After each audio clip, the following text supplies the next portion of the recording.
cómo debe orar un líder, ¿cierto? Entonces, aquí dice, él basa su petición en el carácter de Dios. ¿Cómo ora un líder? El líder basa su petición, lo que va a orar, lo que va a pedir, como hicimos ahorita, ¿cierto? Tenemos una necesidad, pero no es como torcerle el brazo a Dios. Haga pues esto, que esto es lo que yo quiero. Yo realmente con mucho respeto lo digo, pero yo no estoy de acuerdo que alguien haga un ayuno. Ay, es que en alguna ocasión alguien quería entrar a una universidad y ayunó, creo que fue 3 días, para que Dios le diera ingreso a esa universidad. Yo le decía, pues no sé. Yo creo que debes ayunar es para que se haga la voluntad de Dios. Si ese es el lugar, esa es la universidad que tú tienes para mí, Señor, pues bienaventurada soy yo. Si no, tu voluntad me conviene.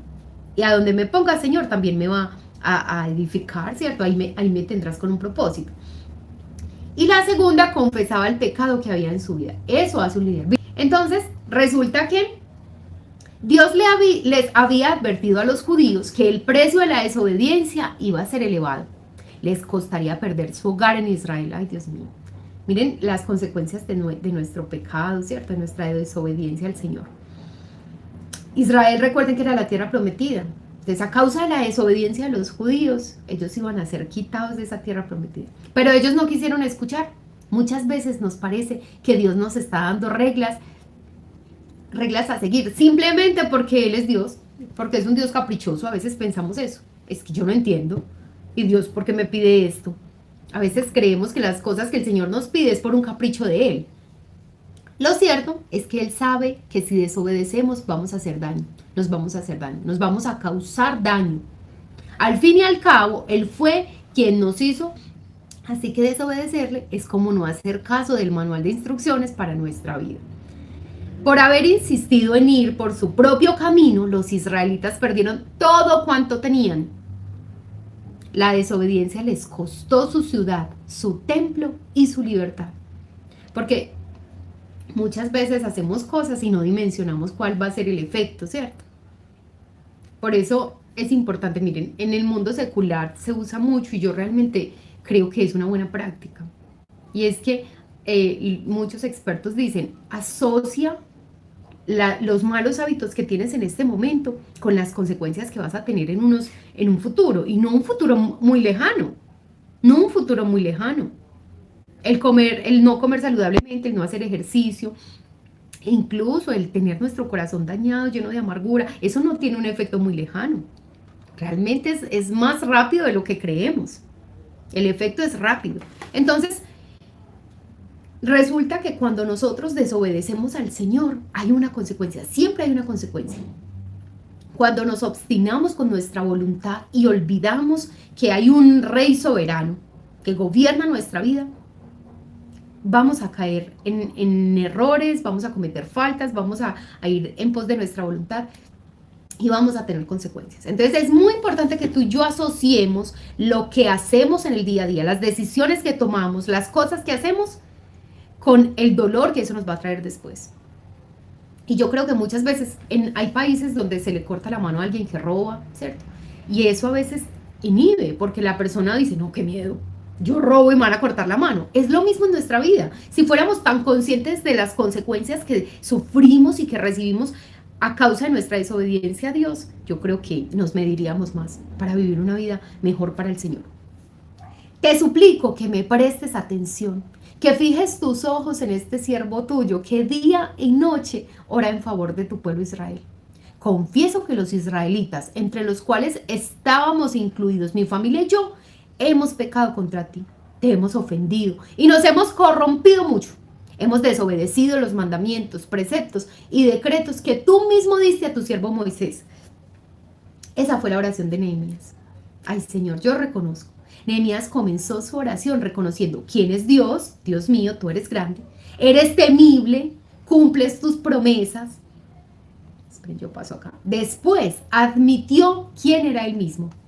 Se identificó con el pueblo de Israel al confesar, hemos pecado. Miren, Nehemías no vivió en Israel, recuerden, ¿cierto? Al principio hablamos de esto. El contexto de la historia de Nehemías, posiblemente Nehemías nació en Babilonia.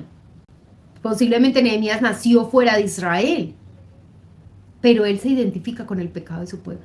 Yo estoy segura que Nehemías era un hombre que amaba a Dios.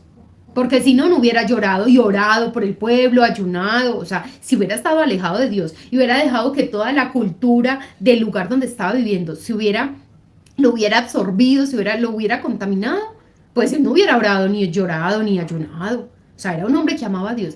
Pero no dijo, Señor, usted sabe que ese pueblo la embarró, usted sabe todo lo que hicieron. No, él se identificó con el pecado de su pueblo. Hemos pecado, Señor. Hemos pecado. Él reconoció que había una falta y no le echó el agua sucia al pueblo de Israel. Él se metió ahí mismo en la colada. Los israelitas no habían ido al cautiverio por culpa de Nehemías. Él ni siquiera había nacido 70 años antes, cuando se produjeron aquellos pecados. Sin embargo, se incluyó a sí mismo dentro del pecado de su nación. Lo que dijo fue, yo he sido parte del problema, Señor.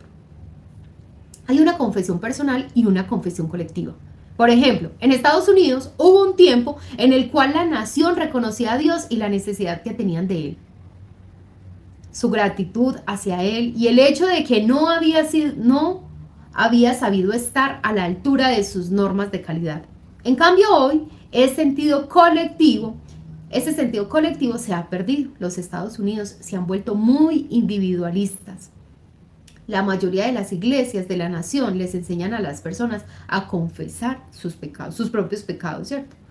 ¿Cuándo fue la última vez que confesaste los pecados de tu nación? O de tu familia, o de la iglesia, o de los amigos. Por lo general la gente ya no piensa así. Somos demasiado individualistas. En muchas sociedades actuales el concepto de prevalece es que cada cual solo es responsable por sí mismo. Yo reconozco que he fallado acá. Yo en algunas ocasiones he orado por la nación y Señor, mira nuestra nación, cómo hemos pecado, pero realmente por mi familia, los pecados de mi familia. Dios aquí me está hablando. Dios nos está enseñando esta mañana. Tú y yo tenemos que involucrarnos ahí, Señor, hemos pecado. Y miren, ¿saben qué? Yo pienso que de las cosas más importantes que tú y yo nos metamos ahí en ese pecado, es que como nos hacemos parte de eso, ¿cierto? Como que yo me involucro ahí, me duele más. Y necesito que debo hacer algo, la misión que el Señor me ha puesto en esta vida para que eso cambie.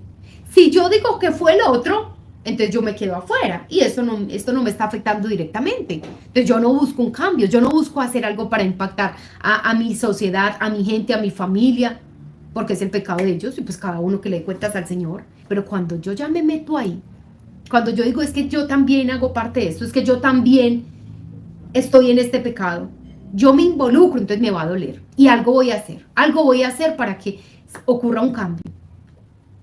Sencillamente eso no es cierto. Si tú eres guardián de tu hermano, ay, sí, ven qué tremendo. Tú y yo somos guardianes de nuestro hermano. ¿Saben qué hacía Job? Dice la Biblia que Job, en el tiempo de Job, hacía sacrificios y pedía perdón por los pecados de los hijos. Por cada uno de sus hijos hacía sacrificios. Señor, por si pecaron contra ti, Señor. Miren qué hermoso. En sus fuerzas y en su conocimiento, ¿qué sabía Job que podía hacer? ¿Cómo se involucraba con sus hijos y reconocía que el pecado de sus hijos era su propio pecado y hacía un sacrificio? ¿Sí ven cómo lo llevaba al acto? El acto de Job, al meterse en ese mismo asunto con sus hijos, era hacer el sacrificio. Cuando tú y yo lo reconocemos, algo hacemos, algo. O empezamos a predicar la palabra, o empezamos a enviar un devocional, o empezamos a invitar a la gente a este devocional, o le decís a la gente, vení, acompáñame a la iglesia, o vení, tomémonos un cafecito, y en ese cafecito le hablas del Señor y conversas con Él, y le hablas, y orás por esa persona. Algo hacemos, algo. Pero nos involucramos. Todos estamos juntos en esto. Son demasiadas las personas que dicen, tengo que hacer lo que sea mejor para mí. Y así justifican toda clase de cosas. Nehemías dice, no solo tengo pecados personales que confesar, Señor, sino también los pecados colectivos, los pecados de mi pueblo. Acepto la culpa de estas otras cosas, Señor. Tal vez no parezca justo, pero es la actitud que un líder debe asumir. Los líderes aceptan la culpa. Los perdedores se la pasan a otro. Los líderes, si tú eres líder, si yo soy líder, nosotros aceptamos la culpa. Sí, acepto y tanto como culparme a que, ay, sí, la embarré, no es que no hice lo que debía hacer. No, acepto responsabilidad. Yo acepto la responsabilidad. Yo acepto esa responsabilidad. Yo asumo esa responsabilidad. Pero los perdedores que hacen, no, es que eso le correspondía a él. Eso le correspondía a ella. Si quieres ser un líder eficaz, debes estar dispuesto a aceptar la culpa y a compartir el mérito. ¡Qué hermoso! Pero nos gusta es aceptar solo nuestra propia culpa de vez en cuando y todos los méritos, recibir todos los méritos. El verdadero líder acepta la culpa de todos, sí. Asumimos responsabilidad, la embarramos, yo me meto ahí. Y el mérito, los reconocimientos es para todos. Eso no fue trabajo solo mío. Esto fue de todos. Aquí todos pusimos nuestro granito de arena. Aquí todos trabajamos. Los perdedores siempre son personas acusadoras y excusadoras. Siempre están fabricando excusas.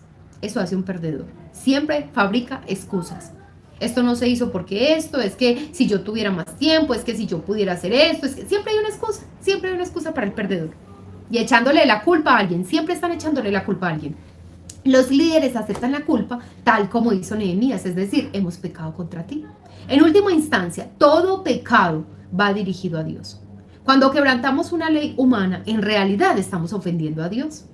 Cuando tú y yo salimos sin el casco, no hay problema, sin el casco, me paso el semáforo en rojo. Cuando tú y yo dice en un lugar no tome fotos y usted y yo tomamos fotos. Cuando tú y yo quebrantamos las reglas de aquí, estamos desobedeciendo directamente al Señor.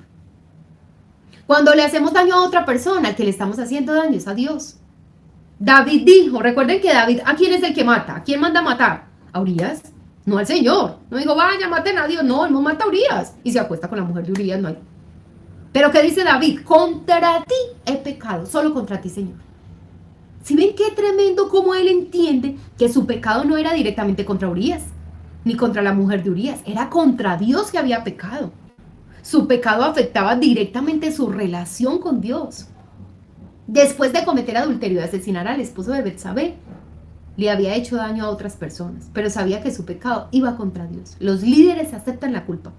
Vamos a reemplazar esto. Los líderes aceptan la responsabilidad. Mientras más tiempo llevo en esta vida cristiana, más consciente estoy de mi propio pecado y de la bondad de Dios. Esto tal vez le parezca raro a muchos. Al fin y al cabo, no tiene que ver la salvación con todo lo relacionado al perdón de nuestros pecados. Sí, así es, pero somos humanos, seguimos pecando. Pecar significa sencillamente no dar en el blanco de la perfección que pide Dios. ¿Se acuerdan lo que les dije estos días? ¿Qué significa pecar? Errar el blanco. Es una meta que Dios te puso, Dios nos puso, pero cuando pecamos no llegamos a esa meta. En su gracia ha decidido usar gente imperfecta como tú y yo. Por eso cuando oremos debemos fundamentar nuestra petición en lo que es Dios y después confesar los pecados.